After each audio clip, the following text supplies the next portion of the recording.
What's going on, King Nation? Hope you guys are all crushing it right now.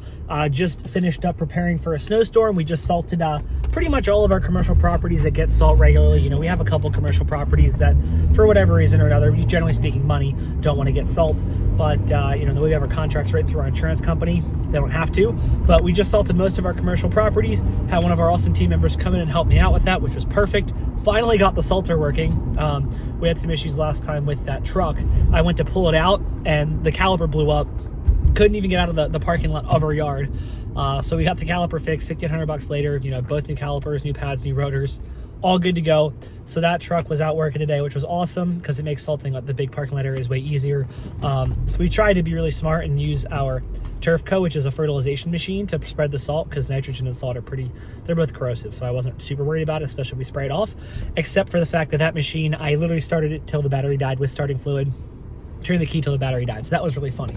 But you know, is what it is. So we today went really well though, which was great. We're all ready for snow tomorrow.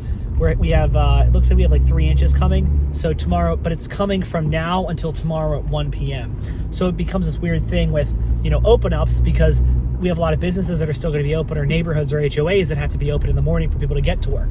So what we do is we have an open up fee. So if it's still snowing and it's not looking like it's going to stop at 7, what we do is we plow everybody out and we'll salt them. You know, do not like a full plowing. So like if it's a parking lot with a bunch of spaces, we'll get the big open areas in the drive lanes and not like the super detailed stuff. And then we come back for the second plowing for the detail work. Or if it's not snowing too bad and, you know, it looks like we're only getting another like half an inch or maybe even an inch, we'll just salt really heavy, and that way they're good to go. So that's kind of how we handle that. That's what we're getting ready for tomorrow. So we're going to have most of the team come in early, probably like 5 in the morning, so we can do all of our open ups. I think like 4:30 is what we said, so that we could be out on the road by 5. But 5 in the morning, go do all of our open ups around. And then we'll probably get done those by probably like, you know, 8-ish, finish those up. And then we'll probably, you know, see where we're at, maybe take a quick hiatus for like an hour or so, eat some breakfast together, hang out. And then we're going to go back out and we got to do the rest of our properties, you know, redo them a second time if needed, or if it's not snowing too bad, you know, we'll just take a look at everything, maybe salt again instead of plowing twice, just do like open ups and salting. So we'll play it by ear, but that's kind of how we do our snowstorms.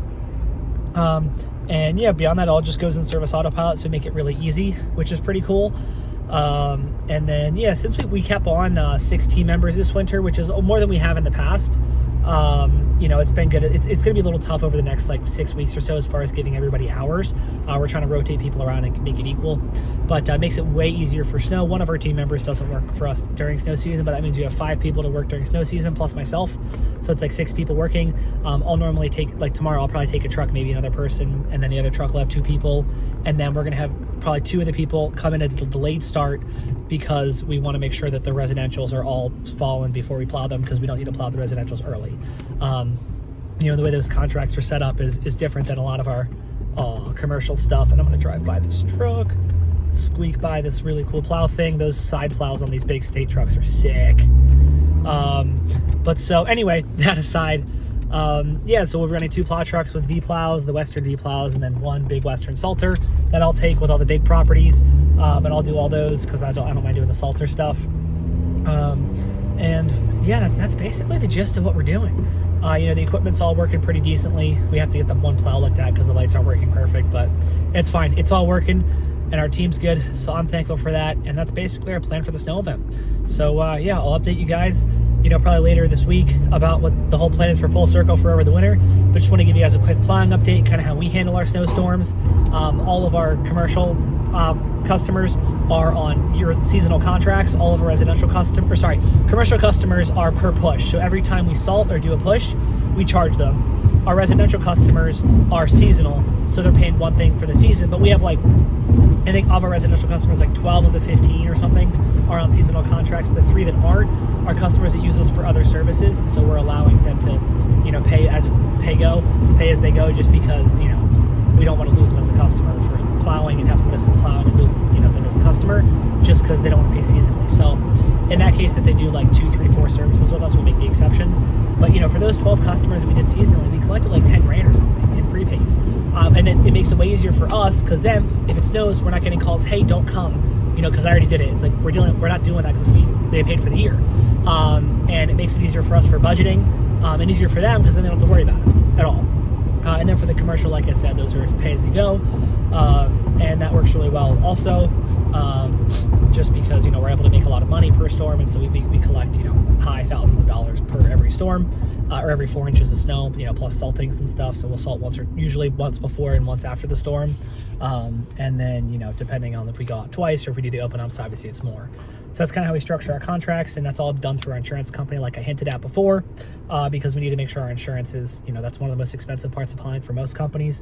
We've gotten lucky with our insurance company because of the way our contract's written. Is a lot of the liabilities, as long as we do our job correctly, almost all the liability goes on the property owner if somebody falls on their property.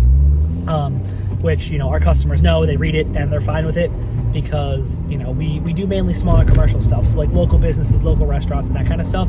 We're not doing, you know, or apartment complexes type, like small apartment complexes things, but we're not doing, you know, warehouses or commercial, like really, really big commercial parking lots, partially because we just don't have the equipment. I don't know how to bid it, and I just, not something that I really want to focus on yet, possibly down the road. But you know, we don't do those, and so those are the contracts where you have to pay, like, you know, 15% of your revenue, 20% of your revenue towards insurance, which is just so we're lucky enough to not have to deal with that, but we can just do what we do, which is our smaller stuff, kind of treat everything like residentials. We got in with some good local businesses, and yeah, that's basically what we do. And you guys have any questions about how we do snow removal, I'd love to answer them for you. I'm an open book. So thank you guys very much, and I will talk to you in the next one. Peace.